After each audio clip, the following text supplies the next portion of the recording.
Morning voice എന്ന പ്രതിദിന വചനധ്യാന പരമ്പരയിലേക്ക് ഏവർക്കും സ്വാഗതം.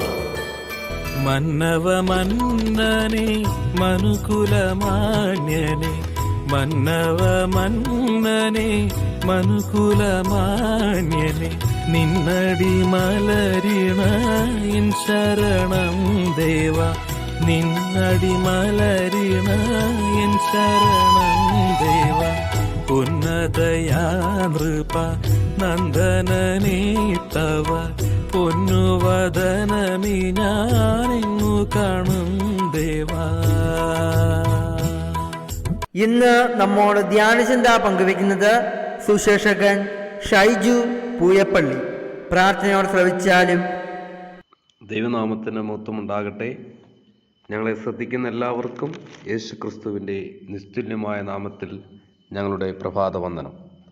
ഇന്നത്തെ ചിന്തയ്ക്കായിട്ട് ഉൽപ്പത്തി പുസ്തകം 18-ാം അധ്യായം അതിൻ്റെ 1 മുതലുള്ള വാക്യങ്ങൾ വായിക്കുന്നു. അനന്തരം യഹോവ അവന് മെമ്മറിയുടെ തോപ്പിൽ വെച്ച് പ്രത്യക്ഷനായി.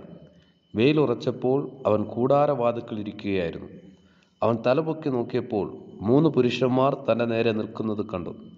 അവരെ കണ്ടപ്പോൾ അവൻ കൂടാരവാതിൽക്കൽ നിന്ന് അവരെ എതിരേൽപ്പാൻ ഓടിച്ചെന്ന് നിലം വരെ കുനിഞ്ഞു, യജമാനനെ, എന്നോട് കൃപയുണ്ടെങ്കിൽ അടിയനെ കടന്നു പോകരുതേ. അസാരം വെള്ളം കൊണ്ടുവന്ന് നിങ്ങളുടെ കാലുകളെ കഴുകട്ടെ. വൃക്ഷത്തിൻകിലിരിപ്പിൻ, ഞാൻ ഒരു മുറി അപ്പം കൊണ്ടുവരാം. വിശപ്പടക്കിയിട്ട് നിങ്ങൾക്ക് പോകാം. ഇതിനായിട്ടല്ലോ നിങ്ങൾ അടിയൻ്റെ അടുക്കൽ കയറി വന്നത് എന്ന് പറഞ്ഞു. നീ പറഞ്ഞതുപോലെ ആകട്ടെ എന്ന് അവർ പറഞ്ഞു. ഉൽപ്പത്തി പുസ്തകം 19-ാം അധ്യായം അതിൻ്റെ 1-2 വാക്യങ്ങൾ. ആ 2 ദൂതന്മാർ വൈകുന്നേരത്ത് സോതോമിലെത്തി. ലോത്ത് സോതോം പട്ടണ വാതിൽക്കൽ ഇരിക്കുകയായിരുന്നു. അവരെ കണ്ടിട്ട് ലോത്ത് എഴുന്നേറ്റ് എതിരേറ്റ് ചെന്ന് നിലം വരെ കുനിഞ്ഞ് നമസ്കരിച്ചു. യജമാനന്മാരെ, അടിയൻ്റെ വീട്ടിൽ വന്ന് നിങ്ങളുടെ കാലുകളെ കഴുകി രാപ്പാർപ്പിൻ. കാലത്തെഴുന്നേറ്റ് നിങ്ങളുടെ വഴിക്ക് പോകാം എന്ന് പറഞ്ഞതിന്, അല്ല, ഞങ്ങൾ വീതിയിൽ തന്നെ രാപ്പാർക്കും എന്ന് അവർ പറഞ്ഞു. ഈ 2 വാക്യങ്ങളുടെയും പശ്ചാത്തലം ഒന്ന് തന്നെയാണ്. അബ്രഹാം ഈ പുരുഷന്മാരെ തൻ്റെ ഭവനത്തിലേക്ക് ക്ഷണിച്ചപ്പോൾ അബ്രഹാമിന് അവർ കൊടുത്ത മറുപടി നീ പറഞ്ഞതുപോലെ ആകട്ടെ എന്നാണ്. എന്നാൽ അബ്രഹാം ചെയ്തതുപോലെ തന്നെയാണ് ലോത്തും ചെയ്തത്. അബ്രഹാം ചെയ്തതുപോലെ ഓടിച്ചെന്നു, അവരെ എതിരേറ്റു, നിലം വരെ കുനിഞ്ഞു, അവരെ നമസ്കരിച്ച ശേഷം തൻ്റെ വീട്ടിലേക്ക് അവരെ ക്ഷണിച്ചു. അപ്പോൾ ലോത്തിന് അവർ കൊടുത്ത മറുപടി ഞങ്ങൾ വീതിയിൽ തന്നെ രാപ്പാർക്കും എന്നാണ്.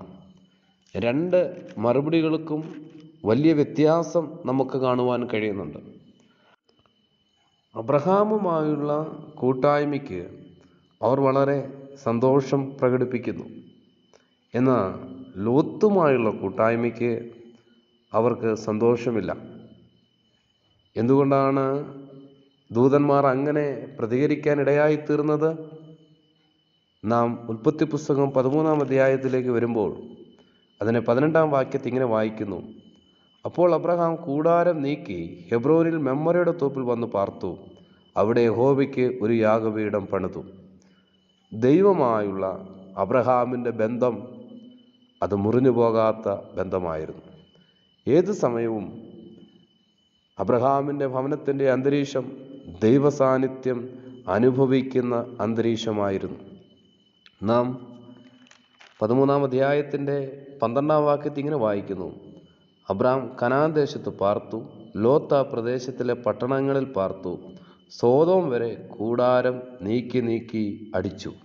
നോക്കുക, അബ്രഹാം എവിടെയൊക്കെ കൂടാരം അടിച്ചുവോ അവിടെ യഹോവയ്ക്ക് യാഗപീഠം പണിതു.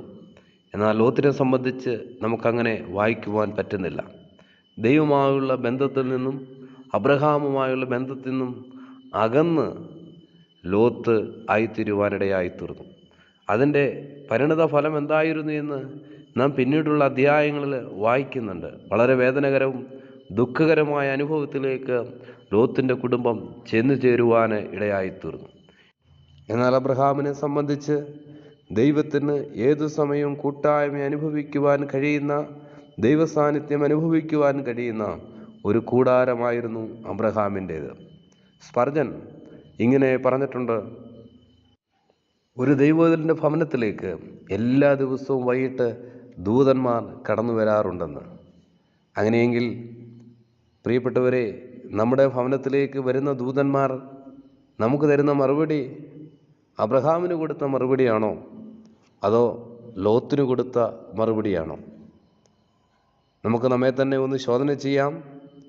ദൈവമായുള്ള കൂട്ടായ്മയുടെ ആഴം അനുഭവിച്ചറിഞ്ഞുകൊണ്ട് അതിൻ്റെ മാധുര്യം രുചിച്ചുകൊണ്ട് നമ്മുടെ ക്രിസ്ത്യ ജീവിതം നയിക്കുവാൻ സർവശക്തനായ ദൈവം ഈ ചെറിയ ചിന്തകളാൽ സഹായിക്കട്ടെ.